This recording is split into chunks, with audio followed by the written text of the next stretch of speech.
intricacy and complexity with the different subtle, structural and functional behavior of embedded innumerable parts that comprise that particular status. A system consists of innumerable inner parts and divisions, each of every particle or each and every atomic structure of its innate nature being different, distinguishable, distinct, as well as being presented in such an intricate and complex stage so that it requires more attention, more study, deeper experience and repetitive trials for understanding these things. They are known as complex materials. So understanding the complex systems of nature, of machine and society is known as systems theory. Now there is a basic system theory by which there is system inquiry.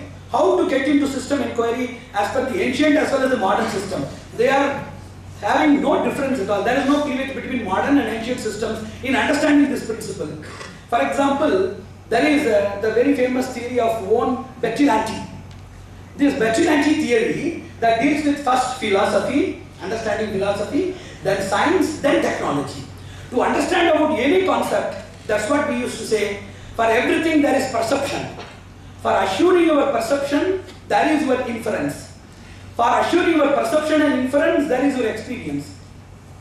For assuring your experience, there is science. For assurance of science, there is mathematics. For assurance of mathematics, there is logic. For assurance of logic, there is philosophy. For assurance of philosophy, there is self-realization. For assurance of the fullest self-realization, there is liberation, emancipation and salvation, which we call vimukti, which is the ad infinitum, ad ultimatum in our systems of thought.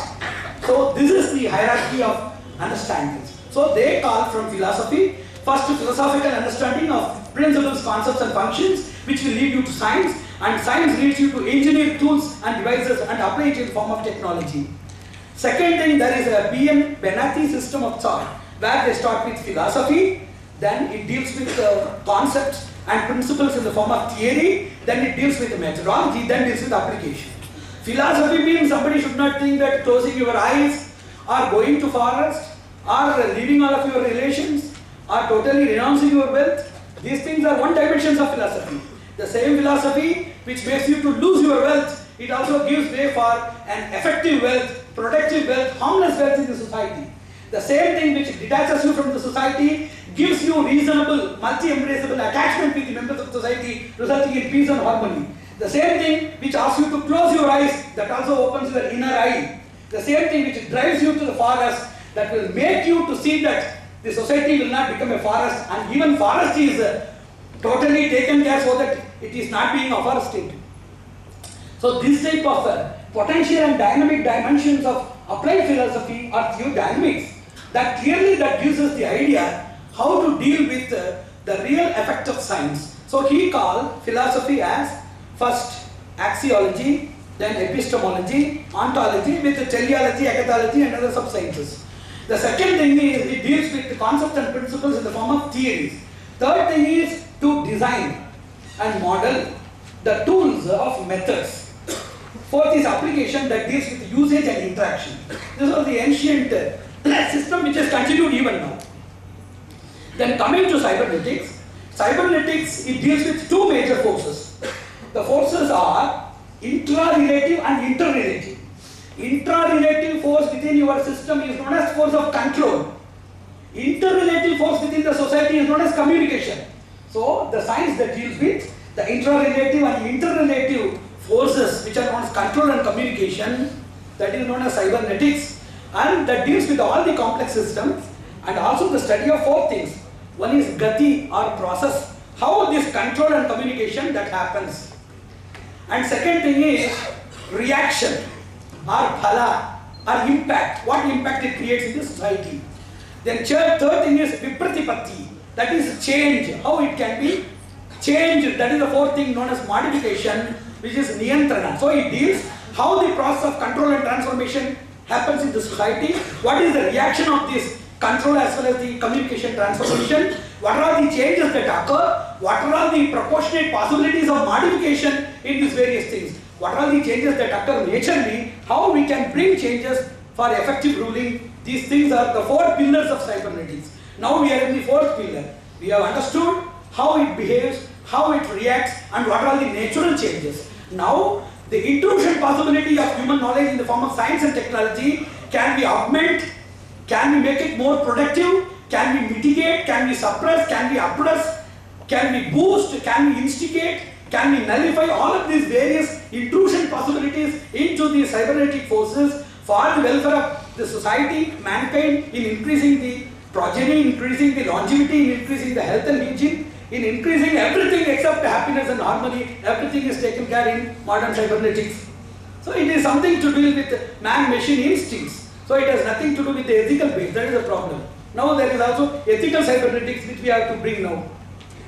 So this is what we call the basic cybernetics. Cybernetics is based on three major principles. Without understanding which, why I am saying this is, if there is a basic study, now what we are going to do here is to explain the real pathway of understanding science. For example, there was a story of Chanakya.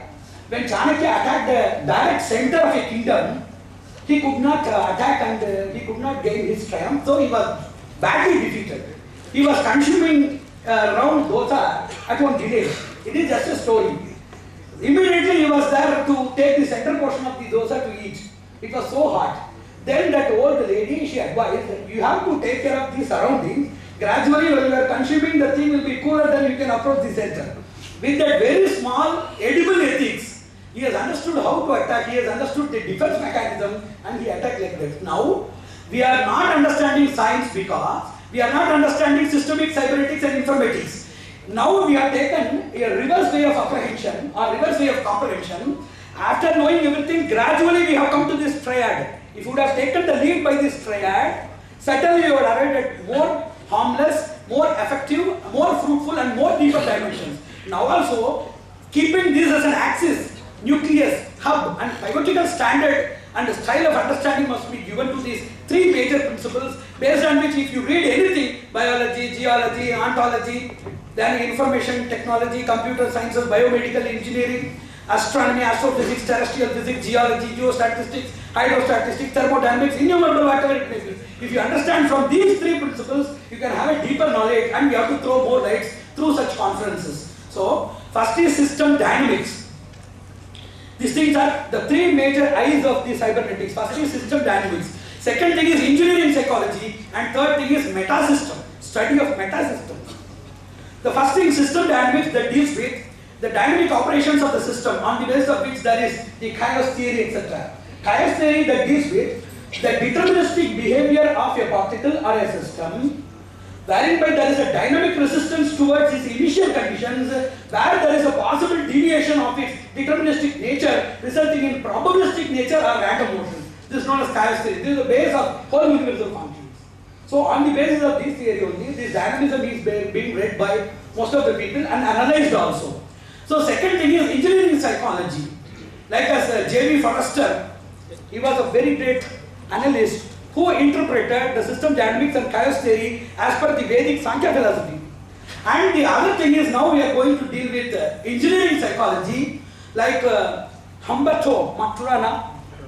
They are great biologists and they derive the principle of studying behavior and experience in complex systems. What is the behavior in complex system? Intentional behavior and also their experience. The impact of other things on them is known as experience. That things on other is known as behavior. Behavior is an external output and experience is an input given by the eco sources. So this is being read by the people, by which the emotional, basic, rudimentary, motivistic, then sensational, intellectual, bio-intellectual, psycho-intellectual, psychological, acceptical, then affective, cognitive, various other impacts of the mind and its